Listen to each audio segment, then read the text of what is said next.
ప్రభువైన యేసుక్రీస్తు నామంలో అందరికీ హృదయపూర్వక వందనములండి. నిర్గమాకాండము 3వ అధ్యాయము.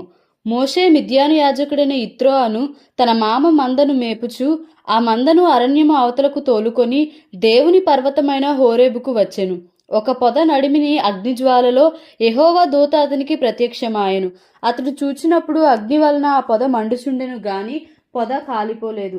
అప్పుడు మోషే, ఆ పొద ఏల కాలిపోలేదో నేను ఆ తట్టు వెళ్ళి ఈ గొప్ప వింత చూచెదననుకొనెను. దానిని చూచుటకు అతడు ఆ తట్టు వచ్చుట యెహోవా చూచెను. దేవుడు ఆ పొద నడుమ నుండి మోషే మోషే అని అతనిని పిలిచెను. అందుకతడు చిత్తము ప్రభువా అనెను. అందుకాయన, దగ్గరకు రావద్దు, నీ పాదముల నుండి నీ చెప్పులు విడువుము, నీవు నిలిచియున్న స్థలము పరిశుద్ధ ప్రదేశము అనెను. మరియు ఆయన, నేను నీ తండ్రి దేవుడను, అబ్రహాము దేవుడను, ఇస్సాకు దేవుడను, యాకోబు దేవుడను అని చెప్పగా మోషే తన ముఖమును కప్పుకొని దేవుని వైపు చూడవరచెను.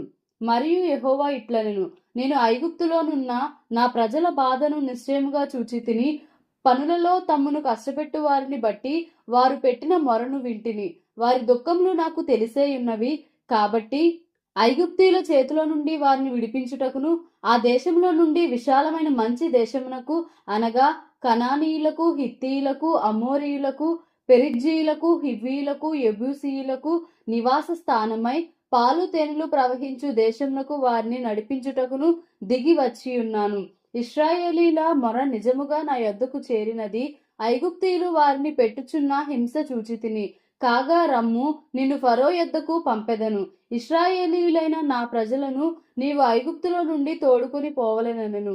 అందుకు మోషే, నేను ఫరో యొద్దకు వెళ్ళుటకును ఇశ్రాయేలీయులను ఐగుప్తులో నుండి తోడుకొని పోవుటకును ఎంతటి వాడనని దేవునితో అనగా, ఆయన, నిశ్చయముగా నేను నీకు తోడైయుందును, నేను నిన్ను పంపితిననుటకు ఇది నీకు సూచన. నీవు ఆ ప్రజలను ఐగుప్తులో నుండి తోడుకొని వచ్చిన తరువాత మీరు ఈ పర్వతము మీద దేవుని సేవించెదరనెను. మోషే, చిత్తగించుము, నేను ఇశ్రాయేలీయుల యొద్దకు వెళ్ళి వారిని చూచి, మీ పితరుల దేవుడు మీ యొద్దకు నన్ను పంపెనని వారితో చెప్పగా, వారు ఆయన పేరేమి అని అడిగిన ఎడల వారితో నేనేమి చెప్పవలనని దేవునిని అడిగెను. అందుకు దేవుడు, నేను ఉన్నవాడను అను వాడనై ఉన్నానని మోషేతో చెప్పెను. మరియు ఆయన, ఉండునను వాడు మీ యొద్దకు నన్ను పంపెనని నీవు ఇశ్రాయేలులతో చెప్పవలెనెను. మరియు దేవుడు మోషేతో ఇట్లనెను, మీ పితరుల దేవుడైన యెహోవా, అనగా అబ్రహాము దేవుడు, ఇస్సాకు దేవుడు, యాకోబు దేవుడునైన యెహోవా మీ యొద్దకు నన్ను పంపెనని నీవు ఇశ్రాయేలీలతో చెప్పవలెను. నిరంతరము నా నామము ఇదే, తరతరములకు ఇది నా జ్ఞాపకార్థక నామము. నీవు వెళ్ళి ఇశ్రాయేలుల పెద్దలను పోగు చేసి, మీ పితరుల దేవుడైన యెహోవా, అనగా అబ్రహాము, ఇస్సాకు, యాకోబుల దేవుడు నాకు ప్రత్యక్షమై ఇట్లనెను, నేను మిమ్మును ఐగుప్తులో మీకు సంభవించిన దానిని నిశ్చయముగా చూచితిని. ఐగుప్తు బాధలో నుండి పాలు తేనెలు ప్రవహించు దేశమునకు, అనగా కనానీయులు, హిత్తీయులు, అమోరీయులు, పెరిజ్జీయులు, హివ్వీలు, యెబూసీయులు ఉన్న దేశమునకు మిమ్ము రప్పించెదనని సెలవిచ్చితనని వారితో చెప్పుము. వారు నీ మాట విందురు గనుక నీవును ఇశ్రాయేలీల పెద్దలను ఐగుప్తు రాజునొద్దకు వెళ్ళి అతని చూచి, హెబ్రీల దేవుడైన యెహోవా మాకు ప్రత్యక్షమాయెను గనుక మేము అరణ్యమునకు 3 దినముల ప్రయాణమంత దూరము పోయి మా దేవుడైన యెహోవాకు బలిని సమర్పించుదుము, సెలవిమ్మని అతనితో చెప్పవలెను. ఐగుప్తు రాజు మహాబలముతో మీ మీదికి వచ్చి మిమ్ము పోనీయడని నేనెరుగుదును. కాని నేను నా చెయ్యి చాపి ఐగుప్తు మధ్యమున నేను చేయదలిచి ఉన్న నా అద్భుతములన్నిటినీ చూపి దాన్ని పాడు చేసేదను. అటు తరువాత అతడు మిమ్ము పంపివేయును. మరియు నేను ఈ జనుల ఎడల ఐగుప్తీయులకు కటాక్షము కలుగజేసేదను గనుక మీరు వెళ్ళునప్పుడు వట్టి చేతులతో వెళ్ళరు. ప్రతి స్త్రీయు తన పొరుగుదానిని, తన ఇంట నుండు దానిని, వెండి నగలను, బంగారు నగలను, వస్త్రములను ఇమ్మని అడిగి తీసుకొని మీరు వాటిని మీ కుమారులకును మీ కుమార్తెలకును ధరింపజేసి ఐగుప్తీయులను దోచుకొందురనెను. నిర్గమాకాండము 4వ అధ్యాయము.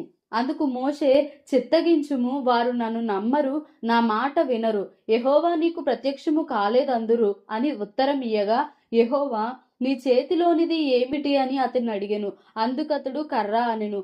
అప్పుడు ఆయన, నేలను దాని పడవేయుమనెను. అతడు దాని నేల పడవేయగానే అది పామాయెను. అప్పుడు యెహోవా, నీ చెయ్యి చాపి దాని తోక పట్టుకొనుమనగా అతడు తన చెయ్యి చాపి దాన్ని పట్టుకొనగానే అది అతని చేతిలో కర్ర ఆయెను. ఆయన దాని చేత వారు తమ పితరుల దేవుడైన యెహోవా అనగా అబ్రహాము దేవుడు, ఇస్సాకు దేవుడు, యాకోబు దేవుడు నీకు ప్రత్యక్షమాయనని నమ్ముదురనెను. మరియు యెహోవా నీ చెయ్యి నీ రొమ్మున ఉంచుకొనుమనగా అతడు తన చెయ్యి రొమ్మున ఉంచుకొని దాని వెలుపలికి తీసినప్పుడు ఆ చెయ్యి కుష్ఠము గలదై హిమము వలె తెల్లగా ఆయెను. తరువాత ఆయన నీ చెయ్యి మరలా నీ రొమ్మున ఉంచుకొనుమనగా అతడు తన చెయ్యి మరలా తన రొమ్మున ఉంచుకొని తన రొమ్ము నుండి వెలుపలికి తీసినప్పుడు అది అతని మిగిలిన శరీరము వలె ఆయెను. మరియు ఆయన వారు నిన్ను నమ్మక మొదటి సూచనను బట్టి వినకపోయిన ఎడల రెండవ దాన్ని బట్టి విందురు. వారు ఈ రెండు సూచనలను బట్టి నమ్మక నీ మాట వినకపోయిన ఎడల నీవు కొంచెము ఏటి నీళ్లు తీసి ఎండిన నేల మీద పోయవలెను. అప్పుడు నీవు ఏటిలో నుండి తీసిన నీళ్లు పొడి నేల మీద రక్తమగునెను. అప్పుడు మోషే, ప్రభువా, ఇంతకు మునుపైనను నీవు నీ దాసునితో మాటలాడినప్పటి నుండి అయినను నేను మాట నేర్పరిని కాను, నోటి మాంద్యము నాలుక మాంద్యము గలవాడనని యెహోవాతో చెప్పగా, యెహోవా, మానవునకు నోరిచ్చినవాడు ఎవడు? మూగవానినే గాని, చెవిటివానినే గాని, దృష్టి గలవానినే గాని, గ్రుడ్డివానినే గాని పుట్టించిన వాడెవడు? యెహోవానైన నేనే గదా. కాబట్టి వెళ్ళుము, నేను నీ నోటికి తోడయుండి నీవు ఏమి పలుకవలసినది నీకు బోధించదనని అతనితో చెప్పెను. అందుకతడు, అయ్యో ప్రభువా, నీవు పంపతలంచిన వానినే పంపుమనగా ఆయన మోషే మీద కోపపడి, లేవీయుడగు నీ అన్న అయిన అహరోను లేడా? అతడు బాగుగా మాటలాడగలడని నేనెరుగుదును. ఇదిగో అతడు నిన్ను ఎదుర్కొని వచ్చుచున్నాడు. అతడు నిన్ను చూచి తన హృదయమందు సంతోషించును. నీవు అతనితో మాట్లాడి అతని నోటికి మాటలు అందించవలెను. నేను నీ నోటికి అతని నోటికి తోడయుండి మీరు చేయవలసిన దానిని మీకు బోధించదను. అతడే నీకు బదులు జనులతో మాట్లాడును. అతడే నీకు నోరుగా నుండును. నీవు అతనికి దేవుడవుగా ఉందువు. ఈ కర్రను చేత పట్టుకుని దానితో ఆ సూచక క్రియలు చేయవలనని చెప్పెను. అటు తరువాత మోషే బయలుదేరి తన మామయ్యైన యిత్రో యొద్దకు తిరిగి వెళ్లి, సెలవైన ఎడల నేను ఐగుప్తులోనున్న నా బంధువుల యొద్దకు మరలా పోయి వారింకా సజీవులై ఉన్నారేమో చూచెదనని అతనితో చెప్పగా, యిత్రో క్షేమముగా వెళ్ళుమని మోషేతో అనెను. అంతటా యెహోవా, నీ ప్రాణంను వెదకిన మనుషులందరూ చనిపోయిరు గనుక ఐగుప్తుకు తిరిగి వెళ్ళుమని మిద్యానులో మోషేతో చెప్పగా, మోషే తన భార్యను తన కుమారులను తీసుకొని గాడిద మీద నెక్కించుకొని ఐగుప్తుకు తిరిగి వెళ్ళెను. మోషే దేవుని కర్రను తన చేత పట్టుకొని పోయెను. అప్పుడు యెహోవా మోషేతో ఇట్లనెను, నీవు ఐగుప్తునందు తిరిగి చేరిన తరువాత చేయుటకు నేను నీకిచ్చిన మహత్కార్యములన్నీయు ఫరో ఎదుట చేయవలెను సుమి. అయితే నేను అతని హృదయంను కఠినపరచెదను, అతడు ఈ జనులను పోనీయడు. అప్పుడు నీవు ఫరోతో, ఇశ్రాయేలు నా కుమారుడు, నా జ్యేష్ఠ పుత్రుడు, నన్ను సేవించున్నట్లు నా కుమారుని పోనిమ్మని నీకు ఆజ్ఞాపించుచున్నాను. వాని పంపనొల్లని ఎడల ఇదిగో నేను నీ కుమారుని నీ జ్యేష్ఠపుత్రుని చంపెదనని యెహోవా సెలవిచ్చుచున్నాడని అతనితో చెప్పుమనెను. అతడు పోవు మార్గమున సత్రంలో యెహోవా అతనిని ఎదుర్కొని అతని చంప చూడగా, సిప్పోరా వాడిగల రాయి తీసుకొని తన కుమారునికి సున్నతి చేసి అతని పాదముల యొద్ద అది పడవేసి, నిజముగా నీవు నాకు రక్త సంబంధమైన పెనివిటి వైతివనెను. అంతటా ఆయన అతనిని విడిచెను. అప్పుడు ఆమె, ఈ సున్నతిని బట్టి నీవు నాకు రక్త సంబంధమైన పెనిమిటి వైతివనెను. మరియు యెహోవా మోషేను ఎదుర్కొనుటకు అరణ్యంలోనికి వెళ్ళుమని అహరోనుతో చెప్పగా, అతడు వెళ్లి దేవుని పర్వతమందు అతని కలుసుకొని అతని ముద్దు పెట్టుకొనెను. అప్పుడు మోషే తన్ను పంపిన యెహోవా పలుకుమన్న మాటలన్నిటినీ, ఆయన చేయని ఆజ్ఞాపించిన సూచక క్రియలన్నిటినీ అహరోనుకు తెలిపెను. తరువాత మోషే అహరోన్లు వెళ్లి ఇశ్రాయేళ్ల పెద్దలనందరినీ పోగు చేసి యెహోవా మోషేతో చెప్పిన మాటలన్నీ అహరోను వివరించి జనుల ఎదుట ఆ సూచక క్రియలను చేయగా జనులు నమ్మిరి. మరియు యెహోవా ఇశ్రాయేలును చూడవచ్చి తమ బాధను కనిపెట్టెనను మాట జనులు విని తల వంచుకొని నమస్కారము చేసిరి. నిర్గమాకాండము 5వ అధ్యాయము. తరువాత మోషే అహరోన్లు వచ్చి ఫరోను చూచి, ఇశ్రాయేలుల దేవుడైన యెహోవా అరణ్యంలో నాకు ఉత్సవము చేయుటకు నా జనమును పోనిమ్మని ఆజ్ఞాపించుచున్నాడనిరి. ఫరో, నేను అతని మాట విని ఇశ్రాయేలును పోనిచ్చుటకు యెహోవా ఎవడు? నేను యెహోవాను ఎరుగను, ఇశ్రాయేలులను పోనీయనెను. అప్పుడు వారు, హెబ్రీల దేవుడు మమ్మను ఎదుర్కొనెను. సెలవైన ఎడల మేము అరణ్యంలోనికి 3 దినముల ప్రయాణమంత దూరము పోయి మా దేవుడని యెహోవాకు బలి అర్పించుదుము. లేని ఎడల ఆయన మా మీద తెగులుతోనైనను ఖడ్గముతోనైనను పడునేమో అనిరి. అందుకు ఐగుప్తు రాజు మోషే, అహరోను ఈ జనులు తమ పనులను చేయకుండా మీరెలా ఆపుచున్నారు? మీ బరువులు మోయుటకు పొండెనెను. మరియు ఫరో, ఇదిగో ఈ జనము ఇప్పుడు విస్తరించి ఉన్నది, వారు తమ బరువులను విడిచి తీరికగా నుండునట్లు మీరు చేయుచున్నారని వారితో అనెను. ఆ దినమున ఫరో ప్రజలపైనున్న కార్యనియామకులకును వారి నాయకులకును ఇట్లు ఆజ్ఞాపించెను. ఇటుకలు చేయుటకు మీరు ఇక మీదట ఈ జనులకు గడ్డి ఇయ్యకూడదు. వారు వెళ్లి తామే గడ్డి కూర్చుకొనవలెను. అయినను వారు ఇదివరకు చేసిన ఇటుకల లెక్కనే వారి మీద మోపవలెను. దానిలో ఏమాత్రమును తక్కువ చేయవద్దు. వారు సోమరులు గనుక మేము వెళ్లి మా దేవునికి బలి నర్పించుటకు సెలవిమ్మని మొరపెట్టుచున్నారు. ఆ మనుషుల చేత ఎక్కువ పని చేయింపవలను, దానిలో వారు కష్టపడవలను. అబద్ధపు మాటలను వారు లక్ష్య పెట్టకూడదనను.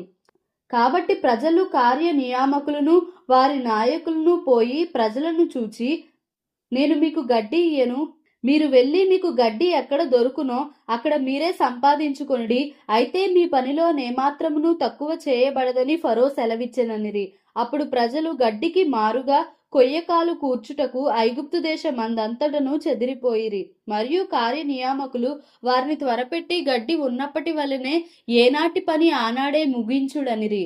ఫరో కార్యనియామకులు తాము ఇశ్రాయేలీయుల్లో వారి మీద ఉంచిన నాయకులను కొట్టి, ఎప్పటి వలె మీ లెక్క చొప్పున ఇటుకలను నిన్న నేడు మీరు ఎలా చేయించలేదని అడుగగా, ఇశ్రాయేలు నాయకులు ఫరో యొద్దకు వచ్చి, తమ దాసుల ఎడల తమరెందుకిట్లు జరిగించుచున్నారు? తమ దాసులకు గడ్డినియ్యరు, అయితే ఇటుకలు చేయుడని మాతో చెప్పుచున్నారు. చిత్తగించుము, వారు తమరి దాసులను కొట్టుచున్నారు. అయితే తప్పిదము తమరి ప్రజల యందే ఉన్నదని మొరపెట్టిరి. అందుకతడు, మీరు సోమరులు, అందుచేత మేము వెళ్ళి యెహోవాకు బలి నర్పించుటకు సెలవిమ్మని మీరు అడుగుచున్నారు. మీరు పొండి పనిచేయుడి, గడ్డి మీకు ఇయ్యబడదు. అయితే ఇటుకల లెక్క మీరు అప్పగింపక తప్పదని చెప్పెను. మీ ఇటుకల లెక్కలో నేమాత్రమును తక్కువ చేయవద్దు, ఏనాటి పని ఆనాడే చేయవలనని రాజు సెలవీయగా, ఇశ్రాయేలీల నాయకులు తాము దురవస్థలో పడి ఉన్నట్లు తెలిసికొనిరి. వారు ఫరో యొద్ద నుండి బయలుదేరి వచ్చుచు తమను ఎదుర్కొనుటకు దారిలో నిలిచున్న మోషే అహరోనును కలుసుకొని, యెహోవా మిమ్ము చూచి న్యాయము తీర్చునుగాక, ఫరో ఎదుటను అతని దాసుల ఎదుటను మమ్మను అసహ్యులుగా చేసి మమ్ము చంపుటకై వారి చేతికి ఖడ్గమిచ్చిత్రని వారితో అనగా, మోషే యెహోవా యొద్దకు తిరిగి వెళ్ళి, ప్రభువా, నీవేళ ఈ ప్రజలకు కీడు చేసితివి, నన్నేల పంపితివి? నేను నీ పేరట మాటలాడుటకు ఫరో యొద్దకు వచ్చినప్పటి నుండి అతడు ఈ జనులకు కీడే చేయుచున్నాడు, నీ జనులను నీవు విడిపింపను లేదనెను. దేవుడి పరిశుద్ధ వాక్యంను మన వినికిడిలో దీవించి ఆశీర్వదించునుగాక. ఆమేన్. Please like, share and subscribe for more videos.